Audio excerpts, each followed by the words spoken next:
Es-tu du genre à être d'une certaine manière contre l'argent? Aujourd'hui, nous allons parler de l'archétype de l'idéaliste afin que tu puisses identifier ses particularités pour les ajuster si tu te reconnais dans ce que je vais partager. L'intention de ces vidéos est que tu puisses faire des prises de conscience pour avoir une relation plus saine et équilibrée avec l'argent. Nous sommes déjà rendus à la 4e vidéo concernant cette série sur les 8 archétypes financiers qui ont été établis par Brent Castle, l'auteur du livre It's Not About Money. Bonjour, je m'appelle Aurélie, coach consultante en création de richesse, et sur cette chaîne, j'aime aborder des sujets en lien avec l'argent, l'entrepreneuriat et le développement personnel pour aider ceux qui me suivent à se créer une vie d'abondance riche de sens. L'idéaliste, plus que tous les autres archétypes, est souvent contre l'argent. Lors d'un de mes ateliers, j'ai rencontré Rosalie qui était une femme d'âge mûr avec des cheveux longs blancs et des yeux très perçants. Rosalie s'était toujours considérée comme une militante pour la paix, quelqu'un qui cherchait un sens plus profond dans tout ce qu'elle entreprenait. Elle disait se tenir loin du matérialisme et des préoccupations financières qui semblent dominer notre société. Ce jour-là, alors que je parlais ouvertement de l'importance d'avoir une relation positive avec l'argent et que je disais même aimer l'argent pour ce qu'il me permettait de réaliser dans ma vie, Rosalie s'est soudainement levée et elle a pris la parole. Elle m'a dit qu'elle se sentait vraiment pas à l'aise et qu'elle n'était pas sûre qu'elle avait sa place dans cet atelier. Alors c'était évident qu'elle luttait intérieurement entre ses idéaux et la réalité du monde dans lequel elle vivait. Pour elle, le fait d'aimer l'argent semblait complètement en contradiction avec toutes ses valeurs profondes. Et donc, même si elle désirait avoir une relation plus saine avec l'argent, on pouvait ressentir son aversion avec l'argent. Elle se sentait profondément en décalage avec un système économique qu'elle percevait comme corrompu, injustice, un système qui, selon elle, ne valorisait pas la créativité et les besoins fondamentaux des êtres humains. Rosalie travaillait comme conseillère d'orientation dans un collège communautaire et malgré l'importance de son travail, son salaire était insuffisant pour subvenir à ses besoins. Ce qui la troublait encore plus, c'était qu'elle devait compter sur un héritage qu'elle avait reçu de sa grand-mère pour boucler les fins de mois. Alors que de son point de vue, elle contribuait bien plus au bonheur et au bien-être de la société que bien des gens qui avaient des gros salaires. Elle nous a avoué qu'elle cachait cette réalité car elle avait peur que ses amis la perçoivent comme une enfant gâtée. Alors rencontrer Rosalie m'a profondément marquée parce qu'elle incarnait le dilemme de nombreux idéalistes que j'ai rencontrés et qui sont déchirés entre leurs valeurs profondes et les réalités économiques. Ils se sentent en décalage avec un monde qui ne semble pas aligné avec leurs convictions. On retrouve souvent le même dilemme chez les artistes qui apportent beaucoup de vie dans les villes mais qui ont souvent beaucoup de difficultés à vivre convenablement de leurs arts. Il y a souvent une dualité entre le fait de vouloir être libre dans leur expression artistique, dans leur façon de vivre et leurs besoins de subsistance qui les obligent parfois à créer des œuvres qui sont plutôt commerciales. Alors beaucoup d'idéalistes ont un sentiment qui est très complexe face à l'argent. L'histoire fondamentale des idéalistes. Alors les idéalistes croient profondément en un monde meilleur. Ils dédient leur vie à une cause ou à une vocation qui résonne avec leurs valeurs les plus profondes, mais en même temps, tous les archétypes, c'est celui qui se méfie de l'argent, même si l'argent est nécessaire pour faire n'importe quel changement. Pour lui, l'argent est perçu comme la racine de tous les maux, une source de corruption et d'immoralité contrôlée par les plus riches. Les idéalistes se sentent parfois comme des étrangers dans des cercles d'affaires et sociaux de la classe moyenne et supérieure, où l'argent règne en maître. Alors cette aversion pour l'argent peut mener à une relation déséquilibrée et insatisfaisante avec leurs finances. L'idéaliste pur consacre toute son énergie à sa vocation au détriment parfois de ses propres besoins financiers. Et même en vivant frugalement, l'incapacité à atteindre un certain confort matériel l'oblige à accepter parfois des emplois qu'il déteste, qui l'obligent à sacrifier du temps précieux qu'il aurait préféré consacrer à sa véritable vocation, à son véritable domaine d'intérêt. Alors malgré son aversion avec l'argent, comme n'importe qui, l'idéaliste se retrouve souvent pris dans le cercle vicieux du désir, même si ce n'est pas en lien avec l'argent. Il vit une profonde lutte intérieure entre son désir d'un monde meilleur et la nécessité de survie dans une société où l'argent occupe une place importante et est inévitable. C'est un dilemme qui est profondément enraciné dans leur identité. Même s'ils ne vivent pas sur l'or, les idéalistes peuvent souvent ressentir de la honte et de la culpabilité d'avoir réussi à se sortir d'un milieu très modeste, pour ne pas dire précaire. Alors évidemment, tous les idéalistes ne viennent pas de familles pauvres. Certaines personnes qui sont prises dans cet archétype dépendent d'argent qu'ils n'ont pas gagné eux-mêmes et qui peut provenir de leur partenaire de vie, d'un héritage, d'un divorce ou tout simplement d'une pension alimentaire. Étant donné qu'ils accordent beaucoup d'importance à leur indépendance, les idéalistes qui ne sont pas autosuffisants peuvent vivre une grande culpabilité et une profonde insécurité, même s'ils le cachent très bien. En fin de compte, l'idéaliste se retrouve à devoir naviguer entre ses convictions et les réalités du monde moderne. Il cherche un équilibre entre vivre selon ses principes et assurer sa survie dans un système qu'il désapprouve complètement. Alors on retrouve souvent des activistes sociaux, des chercheurs spirituels et des artistes dans l'archétype de l'idéaliste. L'idéaliste, comme son nom le suggère, est super axé sur ses valeurs et sur ses idées. Quand il pense à l'argent, c'est souvent à travers un filtre politique ou spirituel. Il peut même se voir comme un socialiste, un communiste ou un croyant très engagé. Pour lui, l'argent est presque un mal nécessaire. Beaucoup d'idéalistes choisissent même un mode de vie très simple où ils renoncent à tout ce qui pourrait ressembler de près ou de loin à de la richesse. C'est comme s'ils avaient d'une certaine manière fait un vœu de pauvreté et ils ont vraiment toutes les difficultés du monde à en sortir. Évidemment, cette vision idéaliste leur crée des problèmes. D'un côté, ils se méfient du système qu'ils voient comme corrompu par le profit, souvent au détriment des gens et de la planète. Et de l'autre côté, eh bien, leur façon de gérer l'argent, genre « je ne dépense rien » ou « l'argent, c'est pas important pour moi », est assez irréaliste à notre époque. Du coup, ça les laisse souvent frustrés et en colère parce qu'ils n'arrivent pas à trouver un équilibre. L'argent, ça pue.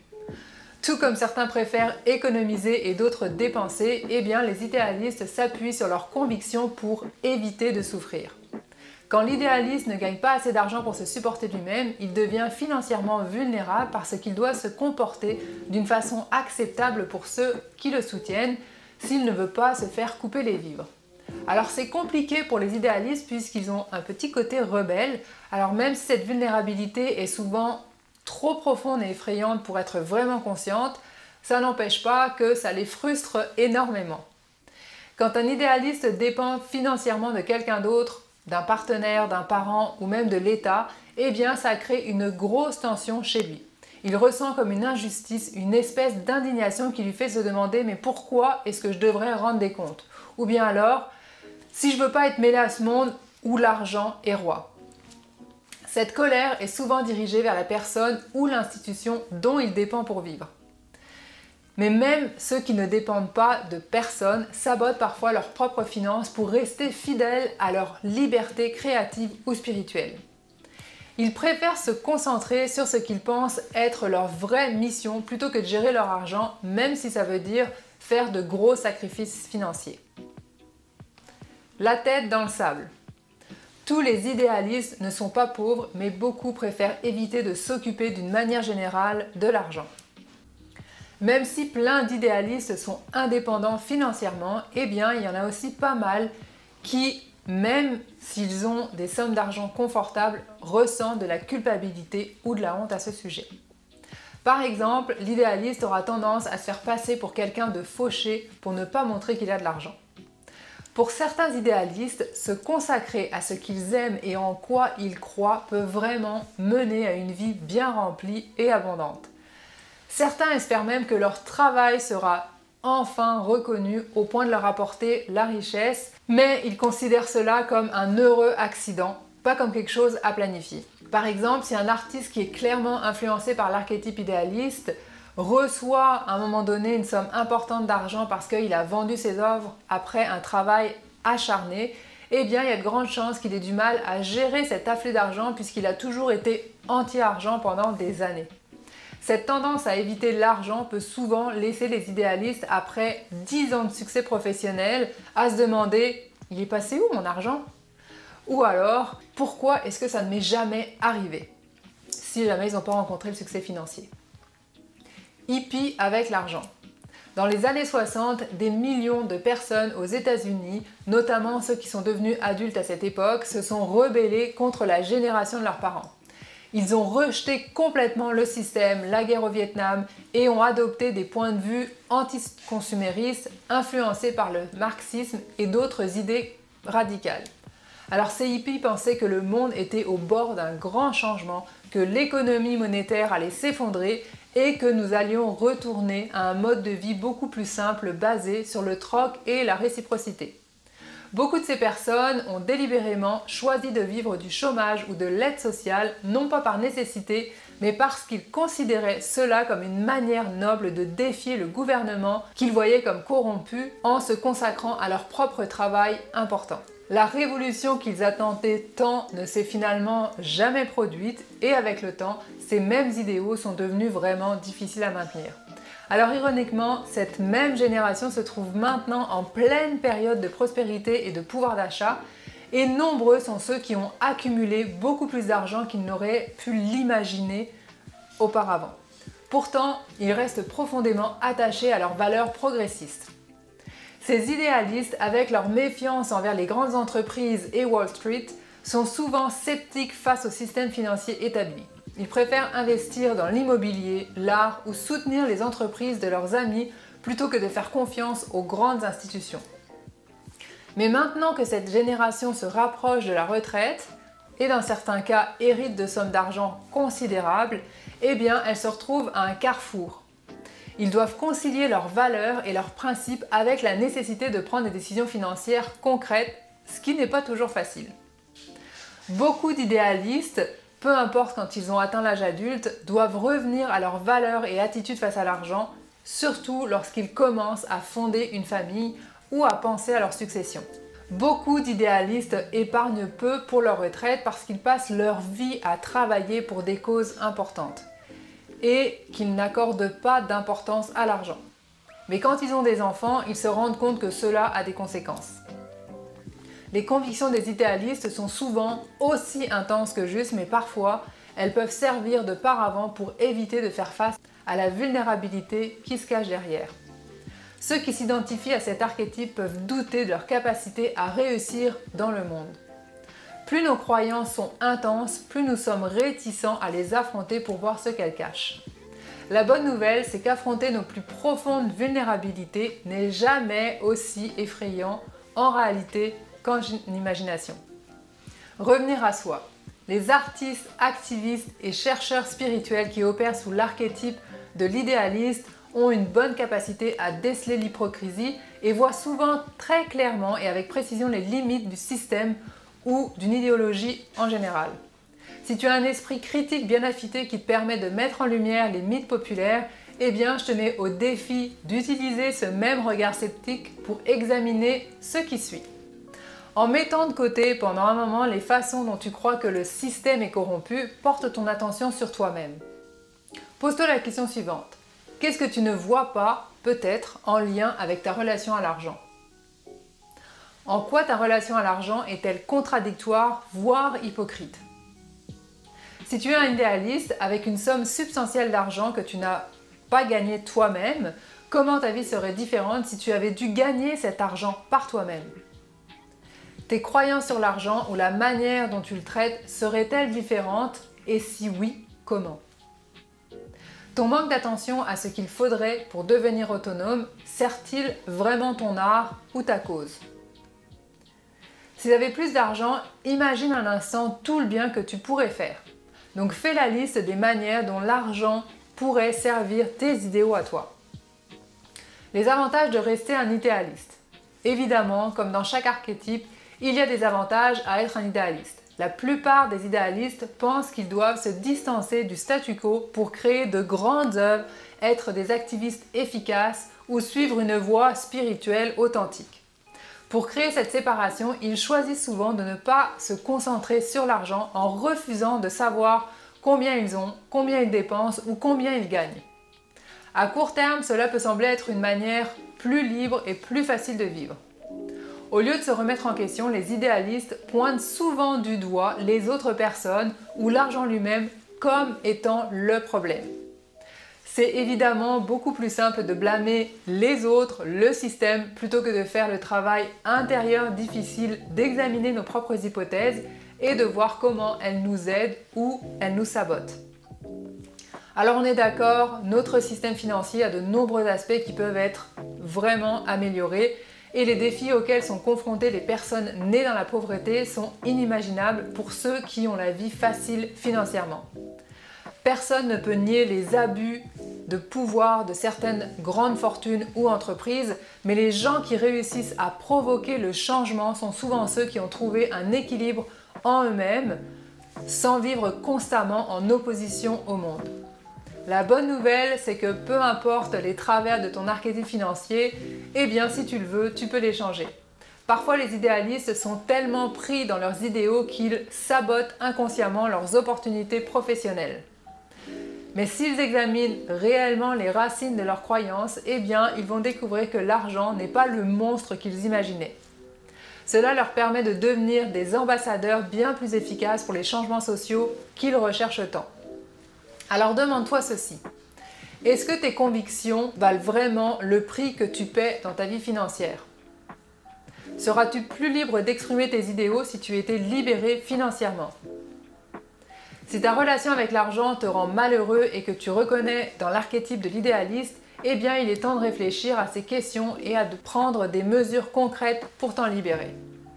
Alors voici l'exercice à faire si tu veux reprendre ton pouvoir. Premièrement, prends le temps d'écrire ce que tu penses et ce que tu ressens en répondant à la question suivante. Comment réagis-tu face à l'argent? Deuxièmement, fais le bilan de ta situation financière sans jugement. Je sais que c'est un exercice qui peut être très confrontant, surtout pour les idéalistes. Donc si tu as besoin d'aide, eh bien je t'invite à prendre un rendez-vous gratuit de 30 minutes avec moi pour qu'on puisse regarder ça ensemble. Et enfin, le troisième point, c'est d'écrire tout ce que tu penses sur l'argent comme ça vient, avec tes mots, même si c'est vulgaire. Ensuite, je t'invite à te poser les questions suivantes. Est-ce que ce que j'ai écrit est vrai? Suis-je absolument certain ou certaine que c'est vrai? Et qu'est-ce que cela me fait ressentir? Et enfin, qu'est-ce qui serait différent si j'arrêtais d'entretenir ces pensées?